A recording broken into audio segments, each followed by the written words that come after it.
I woke up in the alleyway behind the bar where I work. There's blood on my clothing, and it isn't mine.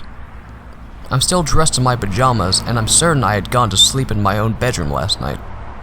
It was early morning, and the city streets were still almost entirely in the shade.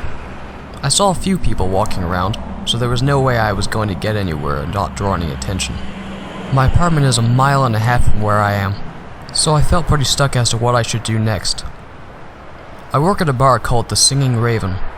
It doesn't look too different from any other bar on the outside. Most of our regulars know otherwise. I tried to piece my memory together from how last night played out. I had finished my shift at midnight, and I was certain I'd headed straight back home.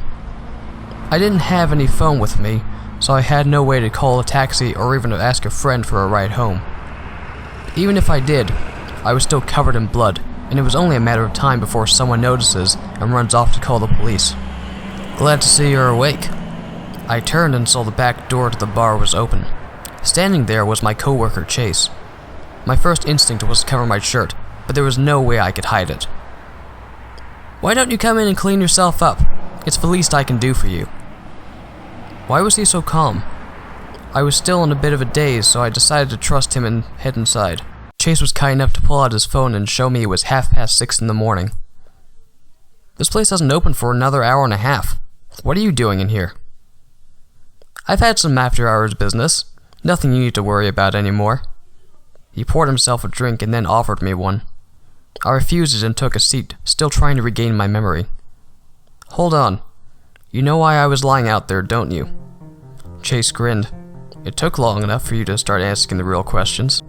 I felt as though I was sitting on a ledge, staring into a bottomless oblivion. My memories from the past 6 hours were gone, and he had answers I'm not sure I wanted. How long was I lying there? Sometime between 3 a.m. and when you woke up. What was I doing between 1 and 3 in the morning? Having a night on the town, he laughed. You sure you don't want a drink? I felt tired, but not hungover. Save it for the customers. And be more specific. What the hell was I doing lying in that alley? Well, I'll tell you, but I doubt. Chase stopped himself and pulled out his phone. Swiping a few times, he turned it around and revealed a sickening photo. It was a person. Their torso was torn open, and the left side of their head appeared caved in. The right leg was bent the wrong way, with their insides partially spilling onto the ground. It took me a few seconds to realize what he was indicating. I found myself laughing nervously at first. That's a fancy-looking piñata. Why the hell did I say that? A man was dead, and here I was replying with gallows humor. I was then reminded of my brother, who was murdered a decade ago. My first response had been similar, and I hated myself for that. You got a hell of a swing, Max. It still wasn't sinking in yet. The guy is dead because of me. I was looking at someone I had not only killed, but completely torn apart. This had to be a joke, but how else had I ended up covered in so much blood? Why did I do it? Carrying out orders like a good little pet. I had no idea how to respond to that. Let me show you. Chase gave a very distinctive whistle. That's all I remember before finding myself standing on the ledge of a roof. The disorientation almost caused me to lose my balance, until I realized there was a hand grasping me from the back of my shirt. Glad to see you back to normal. What the hell did you do to me? The same thing I've been doing to you every Tuesday night for about a month now. I generally wasn't too bad with heights, but this time I felt queasy. I was pretty certain, though, that he wasn't going to let me go. You've done well obeying my orders. It's the least you could do to repay me. Put me back on the roof safely, I insisted with slow and very nervous words. You never thanked me for avenging your brother. An old memory from the time my brother's death came back to me. It was shortly after I'd taken custody of my niece. I was 23 and bartending in a suburb. The pay was awful, and we were stuck in the studio apartment next to a drug-dealing couple.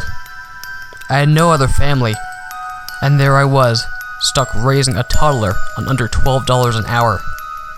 It was the middle of the afternoon on my day off. With everything I was going through, I was surprised I wasn't turning into an alcoholic. Perhaps it was the desire to see my niece smile again, the way she used to before my brother's death. I couldn't pull that off, not if I was drunk, and especially not if I was dead. I'd been visited by 2 men that day. They told me they had information on the people responsible for my brother's death. I won't go into too much detail about what my brother did for a living, and I've never told my niece. It's not surprising someone would put a hit on him, actually. If I'm being completely honest, his death was probably a godsend for his daughter. They promised me vengeance. In return, they offered me a job at the Singing Raven. I don't know too many bartenders who bring in $60K per year, plus tips, plenty of good health insurance, and 4 weeks paid vacation.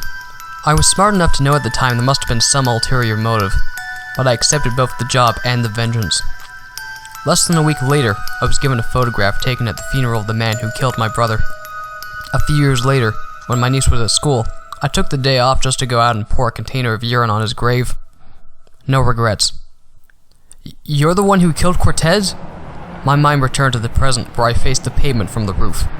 It was a 4-story building, and I really wasn't starting to like the heights. You're welcome. Ever since that day, you've been in my debt, and now I'm collecting it. You're using me as a puppet to kill people? Precisely. My kill list in this city alone is quite vast. We won't be running out of targets anytime soon, I'm sure. I thought about my niece. She's 13 now and seems happy. She has a good group of friends, does reasonably well in school, and plans on becoming a nurse. I'll do it. All of it. I felt faint as I spoke. I had just found out that I'd killed not only one, but multiple people. It seemed the choice, though, was out of my hands. I felt myself pulled back onto the roof. You're mine until your debt is paid. How much do I owe you? 1 night per week for the rest of your life. How long is the rest of my life? Oh, considering some of your upcoming targets, I have no guarantees you'll make it through the year. Powerless. 10 years of getting my life back on track and learning to be a father. And now I felt I'd been diagnosed with an incurable illness. My niece is going to lose the only parent she ever knew, and this is before she even has a chance to finish high school. I'll have to make a promise then. I will make it through the year. I will make it through next year as well. Get used to me, because I'll turn gray long before someone gets the best of me. Chase laughed. You're going to be my perfect little monster. I'm so glad to hear it. Shortly thereafter, he showed me a photo of myself from 2:30 in the morning. Normally, I'm just over 6 feet tall with a slender build. That thing he showed me, though, it reminded me of what Jeff Goldblum looked like when he turned into that thing at the end of The Fly in 1986. I was like a giant insect for some reason. My head was on upside down as well. That was truly haunting. I still didn't understand how my clothes didn't rip off when transforming into that thing, but I couldn't be bothered with the minor details. While I was staring at it, I fell to my knees, my body heavy and exhausted. Chase knelt down next to me and took my hands. You've had quite a rough night. You should take today off and catch up on some sleep. I woke up in my bed as soon as he stopped talking. I would have dismissed it as a dream if not for the note he taped to my forehead. Your old pajamas are in the cleaners, it read. He also provided the address and time when I can pick it up. Checking my phone, I saw that my niece would be getting out of school in half an hour. To my surprise, the intensity that had built in me from the morning had faded dramatically with rest. It all felt like a dream, only I knew it wasn't. Once a week, I became a monster. I have no choice, and no memory of my actions. I can only hope that I keep living for my niece, and that she doesn't find out that I am in a debt I can never repay. This concludes the origin of how Max Wójcik found out his own terrible secret. If you enjoyed this story, please consider leaving a like, a comment, and subscribe if you haven't already. Thank you for listening. This is Rainwalker, returning to the shadows.